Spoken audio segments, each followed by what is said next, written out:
Once again, this is Nerds TV 51. Welcome po muli mga kababayan. Dito po sa ating munting YouTube channel, ang Nerds TV 51. Pag-usapan po natin ito mga kababayan, dito pong nangyari na paglusob po ng mga ating pong kapulisan dyan po sa compound ng QGC. Pero bago po natin pag-usapan yan, kung hindi pa po kayo nakapag-subscribe, mag-subscribe po kayo mga kaibigan. At huwag kalimutan i-click ang notification bell para po maging updated po kayo, ma-notify po kayo ni YouTube sa ating po mga reaction video na ating pong i-upload dito po sa Nerds TV 51. Okay, dumako na po tayo dito sa sinagawa pong pagpasok po ng ating po mga kapulisan dyan po sa compound ng QGC. Narito po mga kababayan, ang naging kaganapan nga po sa pagpasok nga po ng ating po mga kapulisan dyan po sa compound ng QGC. Narito po ang video. Panoorin po natin. 3 oras ang nakalipas simula ng pasukin ng mga pulis ang loob ng KOJC compound. Hanggang sa ngayon ay hindi pa rin nahanap si Pastor Apollo Kibuloy at ang mga kapwa akusado nito. Habang isinasagawa ang search operations, nagkaroon ng tensyon sa pagitan ng mga pulis at ng mga miyembro ng KOJC. Labis naman na ikinadismaya ng mga miyembro na bawal nang papasukin ang mga miyembro sa loob ng compound, pero maaring lumabas ang mga galing sa loob. Anila tila martial law ang nangyayari dahil sa dami ng mga pulis at mga paghihigpit na ipinatupad sa kanilang simbahan. Patuloy nilang pinaninindigan na walang kasalanan ang kanilang lider. Binatikos nila ang paggamit ng mga pulis ng tear gas kung saan may ilang miyembro umano ang nasaktan. Pero ayon sa PNP, kailangan nilang gamitin ito kapag may komosyon. Kinumpirma naman ng PNP na may isinugod sa ospital matapos himatayin. Pero hindi pa nila nakukumpirma kung may namatay na unang inihayag ng ilang KOJC members. Ayon sa PNP, hindi sila aalis sa compound kung hindi pa tapos ang kanilang paghalughog sa ilang ektaryang church compound. Yan nga po mga kababayan, ang naging kaganapan po dyan sa labas at loob ng compound ng QGC. Kaya po nangyari yan mga kababayan ay ayon nga po kay Police Brigadier General Nicholas Torre III, sila po ay nakatanggap ng information na si Kibuloy nga po at itong 4 na kasama pa niyang mga akusado ay nasa loob po ng compound ng QGC. At ito rin po ang sinabi ni Police Colonel Jen Fajardo, spokesperson po ito ng PNP o Philippine National Police. Kaya po muli po nilang isinagawa ang search warrant para implement nga po itong search warrant at warrant of arrest na pinalabas po ng korte mga kababayan. At sa kanila pong pagpasok po dyan, ito paano yung nagkaroon nga po ng konting tension. Pero hindi naman po tulad nung dati dahil napakiusapan naman po ni Brigadier General Torre na papasukin sila. At pinapasok nga naman po sila ng mga membro ng QGC dyan sa compound para halugugin ang buong compound ng QGC dahil nakatanggap nga po sila ng informasyon.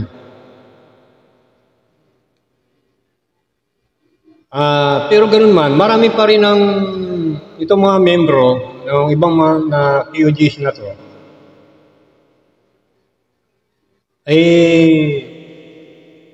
marami pa rin ang tumututol. Ayon pa kay General Torre, mayroon iba dyan na kung saan nga po ay itong mga kapulisan po natin ay kung ano-ano ang mga masasakit na pinagsasabi ng mga membro ng QGC na to. Kaya sabi ni General Torre, wag na lang pansinin. nagpunta sila dyan para implement itong warrant of arrest para kay Kibuloy at sa 4 na kasama niya pang mga akusado.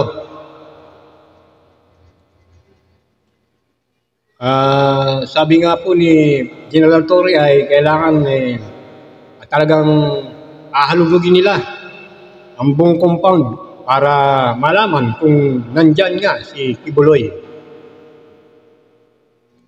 Pero ito pong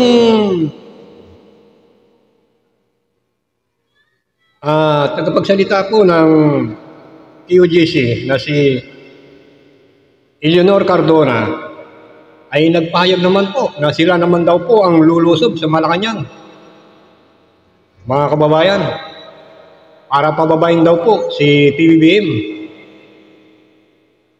O dahil nga po ayon po sa kanila ay ito nga po si PBBM ay walang utang loob. Dahil pagkatapos nga daw pong suportahan ni Kibuloy itong si PBBM sa kanyang kandidatura kapag kapangulo noon at ngayon nanalo, ay ito pa daw po ang kanyang igaganti. Ang sinisikil daw po ang kanilang karapatan. At sinabi naman ni Doktora Badoy na si PBBM daw po ay dapat nagpoprotekta sa mamamayang Pilipino para sa kaligtasan. O tama po yun.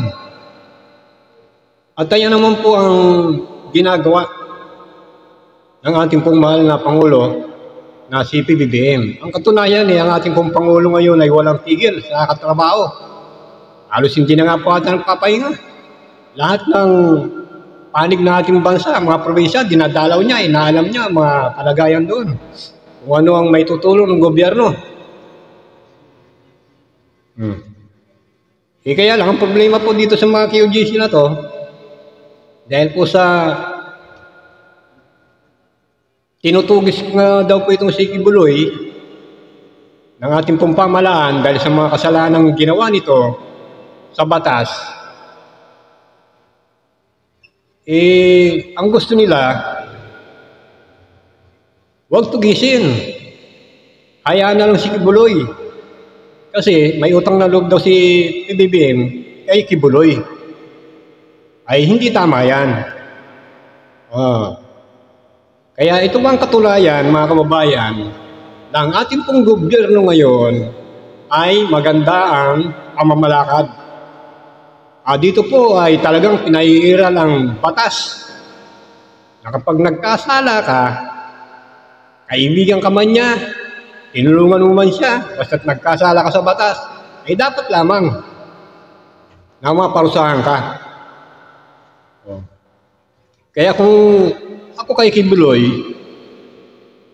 dapat harapin niya na yung mga akusasyon na ibinabato sa kanya para maiwasan na yung ganyang klaseng kaguluhan dyan sa QGC.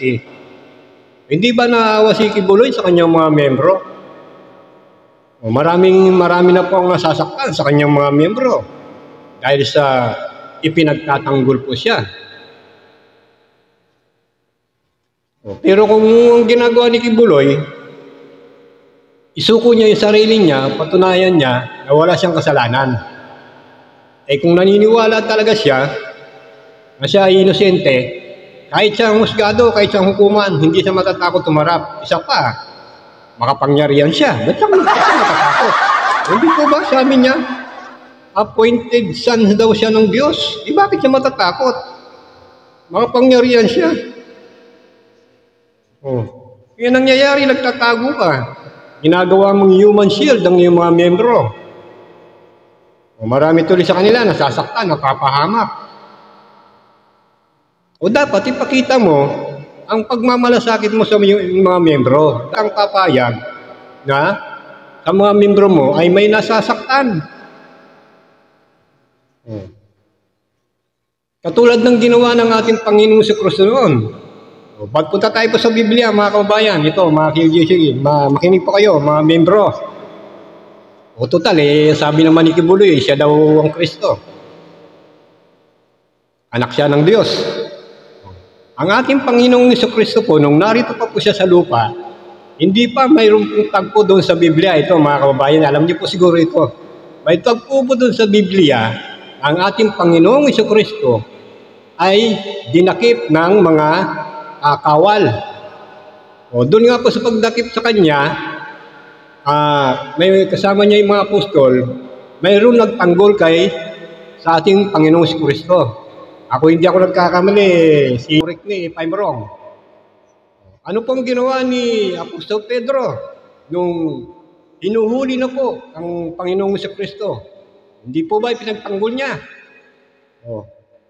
Ang ginawa ni Apostol Pedro, inagaw niya yung tabak ng kawal na isa at tinagpas niya. Natagpas niya yung tainga ng kawal. Nung nakita siya ng Panginoong Jesucristo, ano sabi sa kanya? Hindi ba sinaway siya? Sinaway siya ng ating Panginoong Jesucristo? Si Apostol Pedro? Kasi hindi hinayaan ng ating Panginoong Jesucristo na mapahamak si Apostol Pedro. Kasi sa ginawa niya, yung baka mapahamak siya sa mga kawal, baka mapatay siya. Pero sinaway siya ng ating Panginoong Jesucristo. Ano pang ginawa ng Panginoong Jesucristo? Ang ginawa pa niya, tinulungan pa niya yung kawal na natagpas ang tainga. Anong ginawa niya? Yung tainga na natagpas, binalik niya uli doon sa kawal, dinikit niya uli. At sumama siya ng maayos. Dapat ganyan din ang gawin mo, Kibuloy. Lumabas ka na lang, isuko mo yung sarili mo, harapin mo yung mga binabato sa yung mga kaso. Hindi yung nagtatago ka sa palda ng mga miyembro mo, ginagawa mo pang human shield yung mga miyembro mo, kawawa naman. Tapos ito pang tagapagsalita nila na si Leonor Cardona. Magrarally daw sila mga kababayan. Pupunta daw sila ng Malacanang. Pabababay na daw nila si PBBM. Di tignan natin kung kaya nyo. Ay pinagmamalaki pa niya. Meron daw silang 8 million na member. Ay kung ganyang karami yung membro nyo, siguro hindi pa rin sasapat yan para mapababa si PBBM. Kasi ang bumoto sa presidente 31 million. Dapat mahigitan nyo pa yung 31 million na pupunta sa Malacanang para mapababa nyo ang presidente. Ang mangyayari sa sinasabi mong 8 million na miyembro mo, tignan natin kung kahit man lang 1 million kung umabot kayo. Nananawagan po si Leonor Cardona. Lalabas daw sila, pupuntang Malacanang, hinihikayat yung kanilang mga miyembro.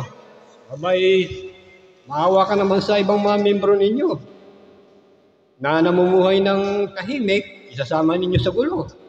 Kayo na lang ang magpunta ron. At dapat, ang gawin nyo, kayo ang manawagan sa puo ninyo na si Kibuloy na isuko niya na ang sarili niya. Total, siya naman ang Kristo Sabi niya makapangyarihan siya. Hindi ba dapat hindi siya matakot? Kung wala siyang kasalanan, kahit siyang korte, aharap siya. Hindi siya magtatago. Yan ang nangyayari. Sa ganyan ginagawa niya, tago ng tago napapatunayan tuloy, nakikita tuloy ng mga tao na guilty ka. Kibuloy, nalalaman tuloy na guilty ka kasi takot kang humarap. Alam niyo po kung bakit takot humarap si Kibuloy, mga kababayan. Alam niya kasi hindi niya kayang dipisahan yung binabato sa kanya dahil yung binabato sa kanya, siguro, totoo. Kaya takot siyang humarap sa korte. Dinadaan niya na lang sa pagtago-tago. Yan po mga kababayan. Hanggang sa muli, ito po ang Nars TV 51. Hanggang sa muli natin pagkikita. Nang makilala ka, di may